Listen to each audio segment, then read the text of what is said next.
I'm here today with my colleagues who will be helping me to raise awareness around gender identity and sexual orientation and how it affects young people's mental health. As children and young people grow up, it's natural for them to develop and express their sexuality in a healthy way.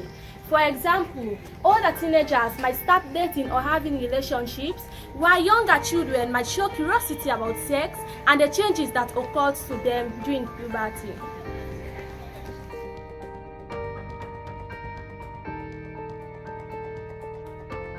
I'm here this morning to create awareness on sexual orientation. But first, I may like to defend sexuality. Sexuality stands for whether a person is a male or a female, and it also stands for sexual intercourse. Now, sexual orientation. Sexual orientation describes a pattern of a person's emotional, romantic, and sexual attraction to the opposite sex, same sex, or both.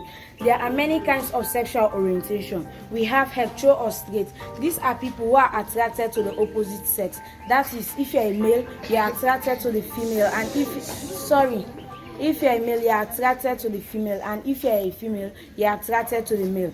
Then we have homo, lesbian, or gay. These are people who are attracted to the same sex. That is, if you're a male, you're attracted to the male, and if you're a female, you're attracted to the female. We have bisexual. These are people who are attracted to both the male and the female sex. Then we have asexual. These are people who are not attracted to any gender. They are called celibacy, like the sisters. They are not attracted to any of this gender, not even male or female.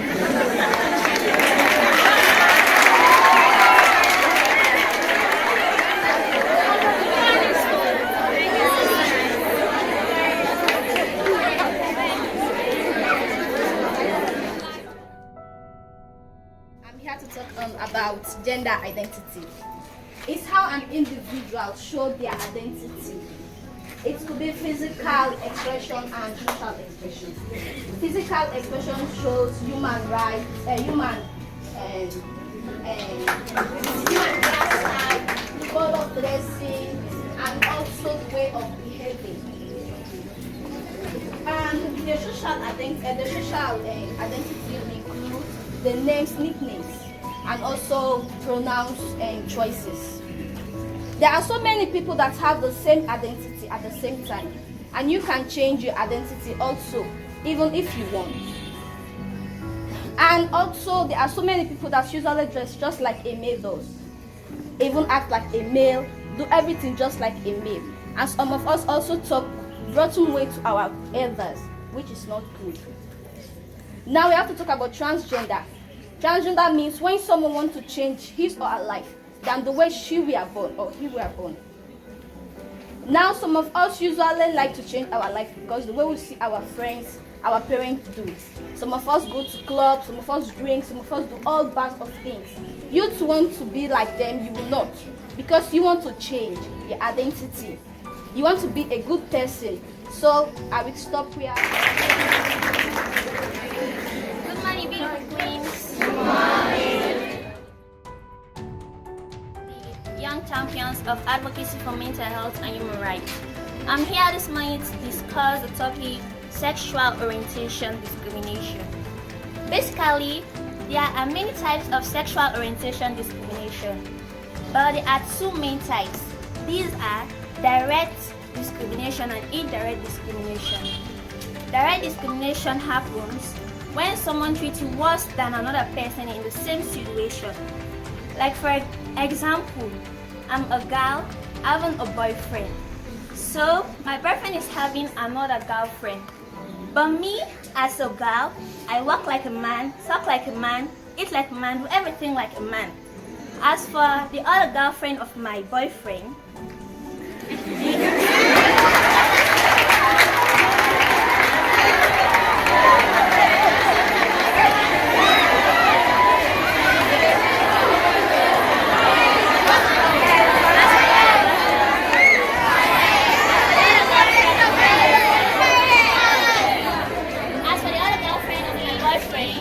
walks like a model, talk like a model, eat like a model, just like girls do.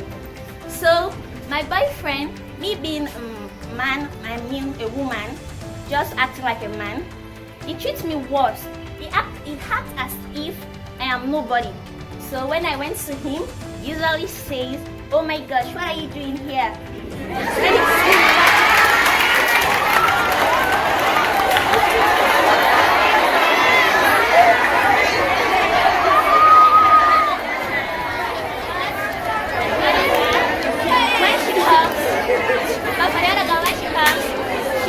You'll be like, "Oh my baby boo, how are you doing? Are you cool?" So when I see this type of situation, I'll be shy. I'll be like, "Oh my, what's wrong with this of my boyfriend? Am I not perfect? Am I not good looking?" So this might affect me mentally, socially, economically, and it might even affect my education. Me that was having 90s, 100s in my grades when I started my exam, I'll be having 40, 30s, 20. I'll be like, "Oh my God, what is wrong with me?"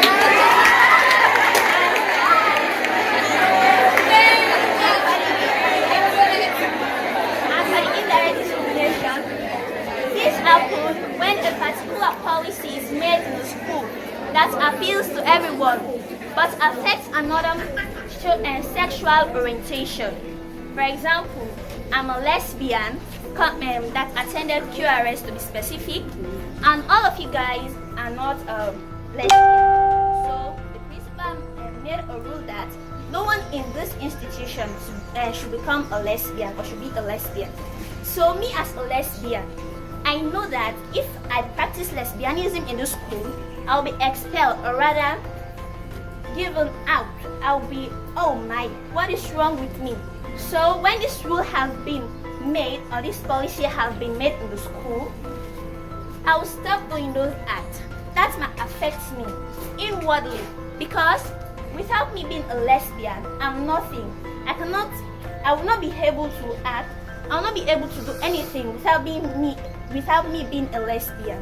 So if you don't want someone to discriminate you, act accordingly. Stop discriminating people, because discrimination leads to frustration. Thank you.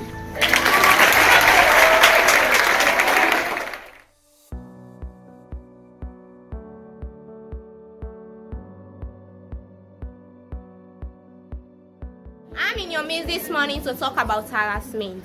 Harassment occurs when someone makes you feel humiliated, degraded, and offended. Harassment is also when an individual or somebody is subjecting you to unwanted conduct, which can affect your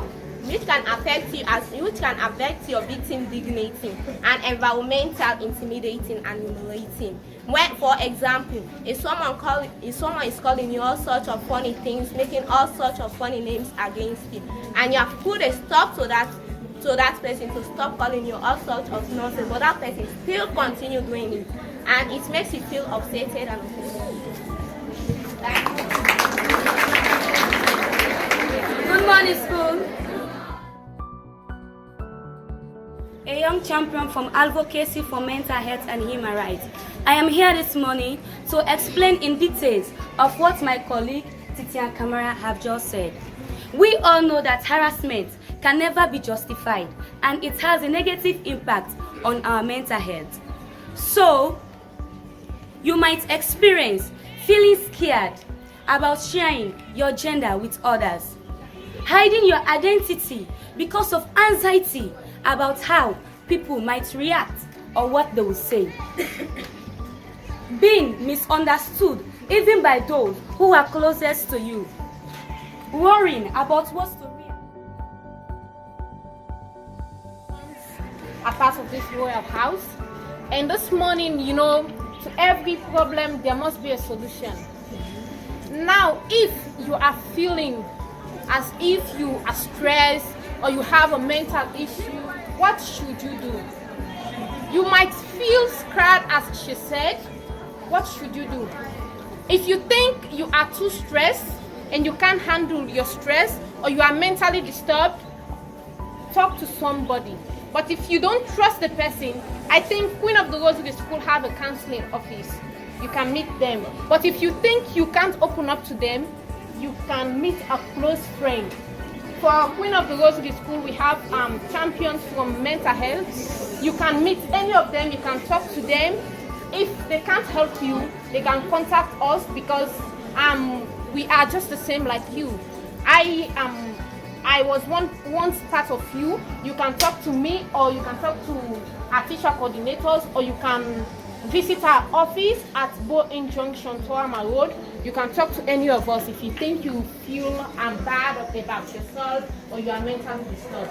Thank you very much.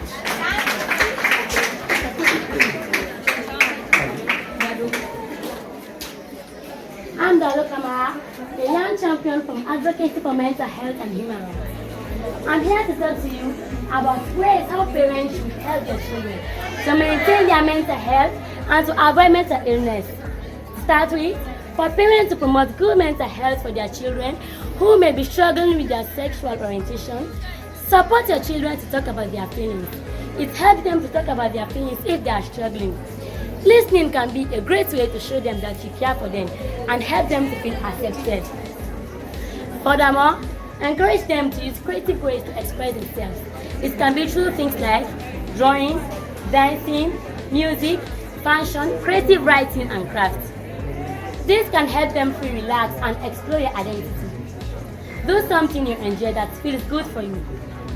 Moreover, while some parents may be proud about their children expressing their sexuality openly, it may take others more time. Or you might even unsure how to respond, feel uncomfortable, or even shocked or upset. You might be worried. This will make things harder for your child. Be concerned about them being bullied. Whatever circumstances you may find yourself in, your child's health and well-being should come first. And seek help if discrimination, harassment, and bullying is affecting your child's mental health and mental health. This message is coming to you from the Advocacy for Mental Health and Human Rights Sierra Leone. Thank you all.